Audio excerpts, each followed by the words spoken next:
Ki Balian Batur adalah seorang yang sederhana dan berbakti kepada Yang Widi, tekun dalam melakukan Dewi Seraya atau laku pembaktian diri, sehingga ia mendapat anugerah ilmu kesaktian yang tinggi.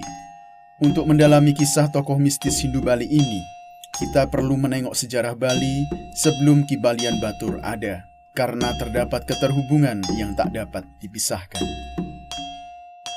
Tersebutlah seorang raja bernama Gusti Agung Putu, yang karena mendapatkan pewisik saat melakukan samadhi, berhasil mengalahkan musuh-musuhnya, membabat hutan, dan berhasil mendirikan kerajaan baru, yakni Mengwi.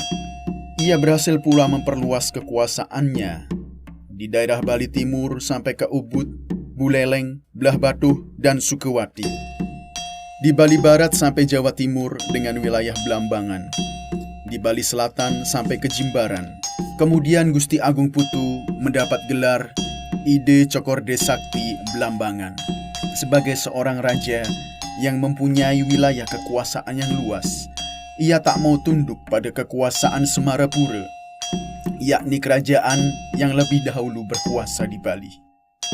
Bahkan ia berniat menyerang Semarapura. Lebih-lebih leluhur para penguasa di Semarapura di masa lampau pernah berselisih, bahkan melakukan pemberontakan pada penguasa kerajaan Gel-Gel yang dipimpin oleh Gusti Agung Meruti, ayah Gusti Agung Putu.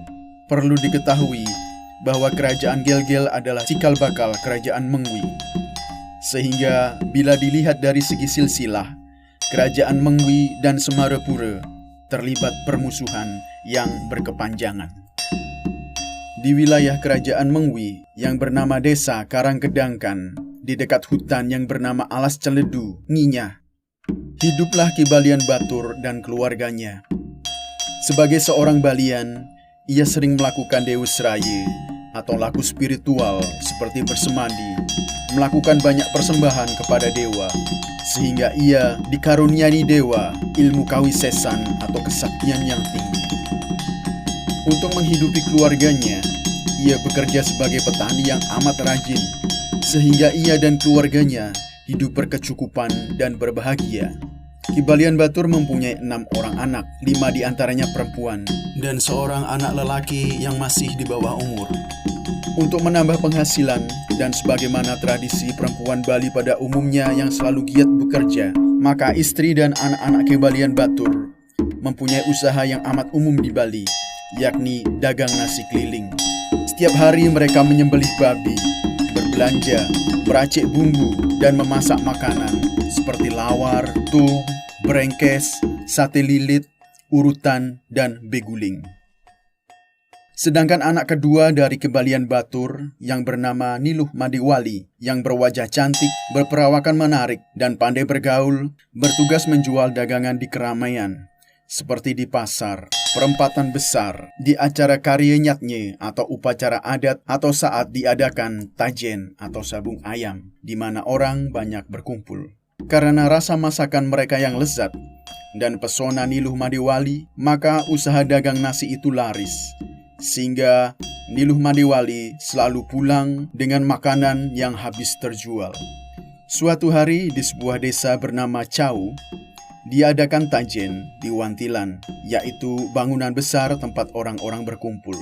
Tajen itu diadakan dalam waktu beberapa hari. Pagi-pagi, para bebotoh atau penggemar tajen telah datang, siap dengan ayam sabungan masing-masing.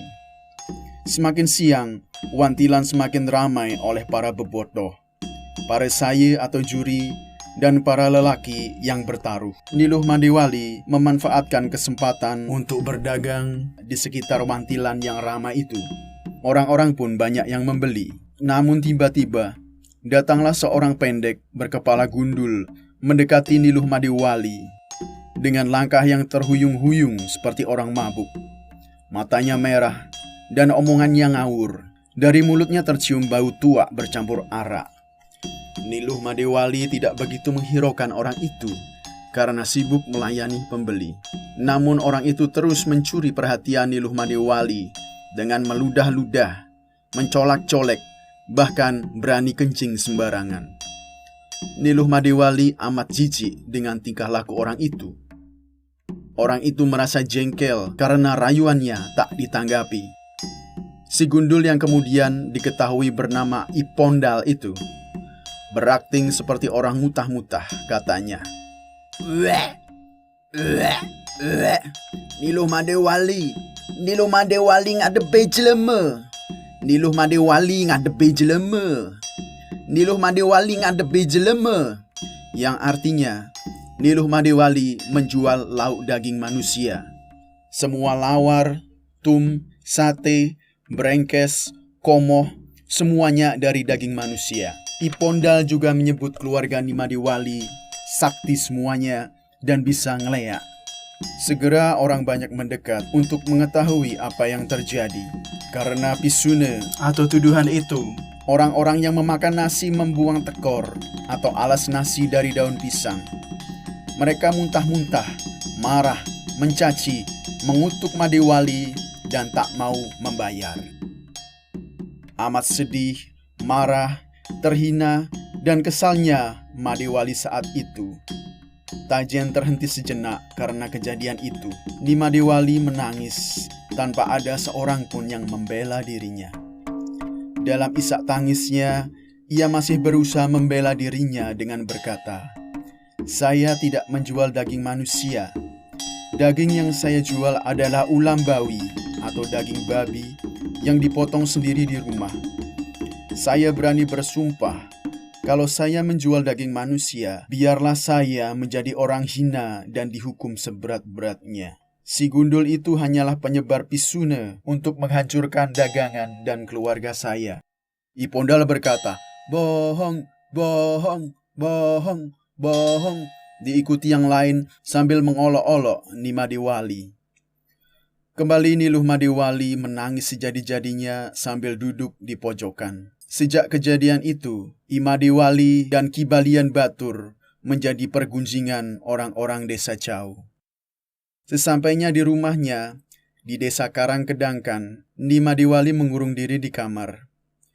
Ibunya Biang Putu amat heran, tak seperti biasanya sesiang ini anaknya telah pulang dan dilihatnya dagangan anaknya masih banyak yang tersisa. Didekatinya anaknya itu dan menanyakan apa yang sebenarnya terjadi. Madewali menceritakan semua yang dialaminya. Hal itu juga diketahui ayahnya, Ki Balian Batur, sepulangnya dari sawah. Amat panaslah hati Ki Balian Batur atas kejadian itu. Air mukanya yang tadinya tenang, kini menjadi panas dan gelisah.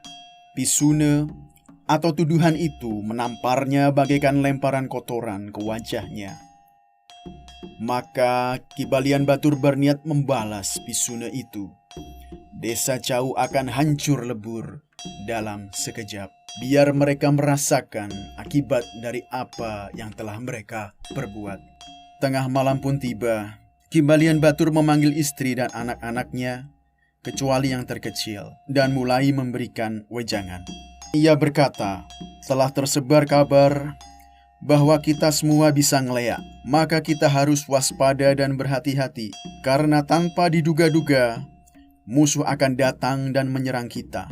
Maka, untuk melindungi diri, aku akan menurunkan ilmu pengiwe yang dianugerahkan Ide Betari Danu untuk kalian. Ilmu ini amat rahasia dan tak boleh digunakan sembarangan. Maka janganlah siapapun tahu akan hal ini." Setelah membersihkan diri dan berkonsentrasi, diberinya kepada mereka rerajahan sambil mengucapkan mantra sakti. Rerajahan adalah gambar dan tulisan mistis. Rerajahan tersebut digambar pada bagian kening, persendian, lidah, mata, gigi, dan ubun-ubun, sambil disediakan pula sesaji yang diperlukan. Istri Ki Balian Batur, yakni Biang Putu, diberinya ilmu yang bernama Aji Karang Swete. Anak-anaknya mulai dari yang tertua, Niluh Wayan Geru, diturunkan ilmu Aji Siwer Emas.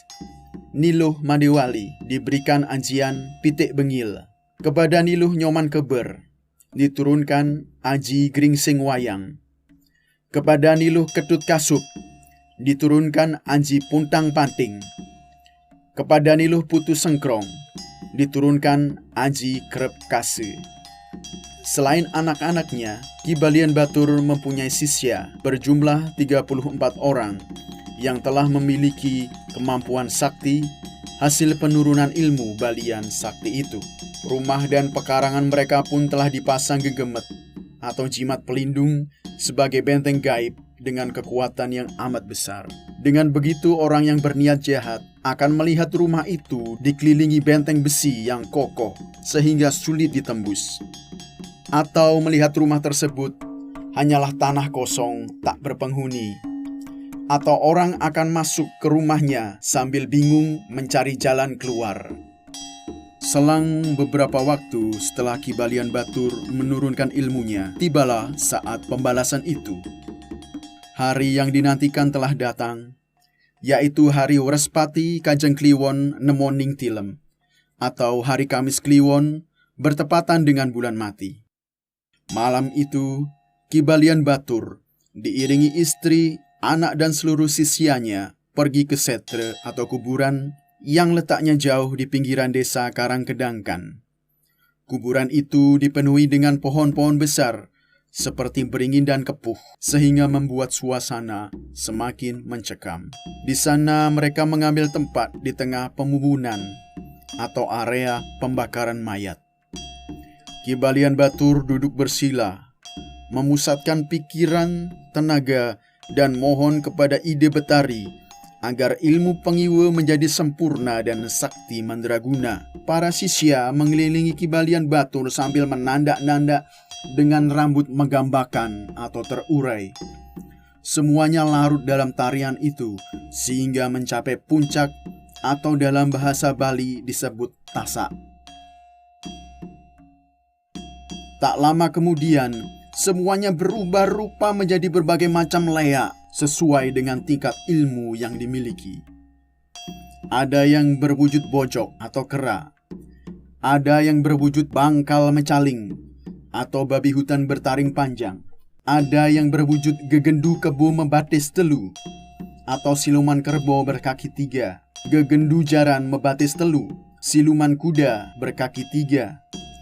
Ada yang berwujud cicing bengil, yaitu anjing kurus dan kotor. Ada yang berubah rupa menjadi krep kase atau kain putih panjang.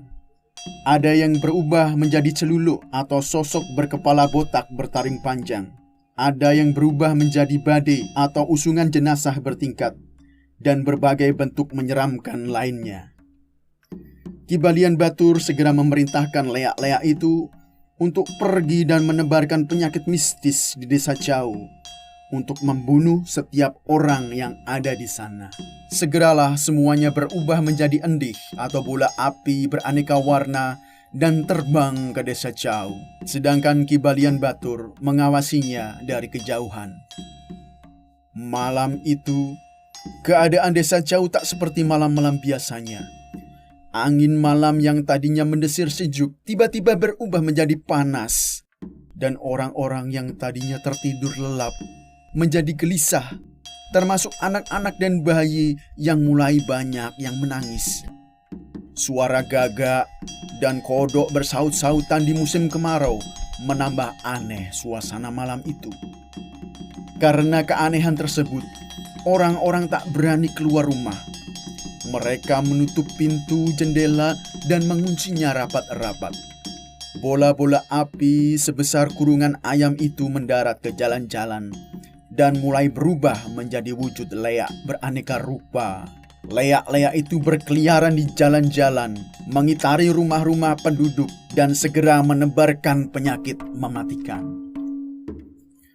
Ada seorang penduduk yang coba mengintip, namun dengan segera orang tersebut mengalami sakit akibat ketakutan yang amat sangat atau sakit ngep. Keesokan harinya, saat orang-orang ramai membicarakan keanehan yang terjadi semalam, terdengar jerit orang yang minta tolong, dan segera diketahui bahwa orang tersebut sakit muntah dan mencret. Tak lama kemudian, orang yang sakit itu meninggal. Mereka semua heran akan kejadian itu. Maka mereka membawa orang itu untuk menguburkannya di pemakaman. Kini, giliran orang yang pergi ke pemakamanlah yang sakit dan mengalami hal yang sama. Demikian pun seterusnya, sehingga banyak penduduk desa jauh yang meninggal dunia. Para balian yang didatangkan untuk mengobati dan menolak bala karena gerubuk atau penyakit mematikan tersebut tak bisa berbuat banyak. Ada penduduk yang coba mengungsi, tetapi sesampainya di batas desa, mereka terkena penyakit itu dan meninggal. Para penduduk amat ketakutan. Pada malam hari, mereka tidur secara bergerombol. Pertemuan pun digelar oleh para pemuka adat untuk mengatasi masalah ini. Karena bila gerubuk ini dibiarkan, maka penduduk desa jauh akan habis. Pertemuan tersebut menyepakati bahwa mereka hendak mengundang Raja Mengwi, yaitu Ide Cokorde Sakti, untuk meninjau langsung rakyatnya yang ditimpa gerubuk. Pada saat pertemuan itu, tanpa diundang, tiba-tiba muncullah Ipondal, yakni lelaki pendek dan botak yang dahulu melancarkan fitnah atas Niluh Madewali. Dalam keadaan mabuk dan sempoyongan ia berkata, "Cen lea ane ngamah pianak canggih, jani lakar jambal matane matah-matah." Yang artinya, mana lea yang membunuh anak saya? Akan saya santap bola matanya mentah-mentah. Tak lama setelah ia berkata demikian, Ipondal muntah-muntah dan sakit mencret secara luar biasa dan tewas di tempat. Para tetua adat yang ada di situ menyaksikan kesombongan Ipondal dan melihat kejadian itu dan menarik kesimpulan. Mereka segera teringat akan kejadian di Wantilan saat diadakan tajen waktu dulu. Ipondalah biang keladi semuanya ini. Mereka menarik kesimpulan bahwa Ki Balian Batur amat sakit hati mendengar pisune yang dilancarkan si gundul yang sombong ini. Maka Ki Balian Batur melakukan pembalasan dengan mengerahkan segenap ilmu kesaktiannya. Tak lama kemudian, berangkatlah para pemuka adat ke Kawyapura, yakni Puri Istana Raja Mengwi, Ide Cokorde Sakti.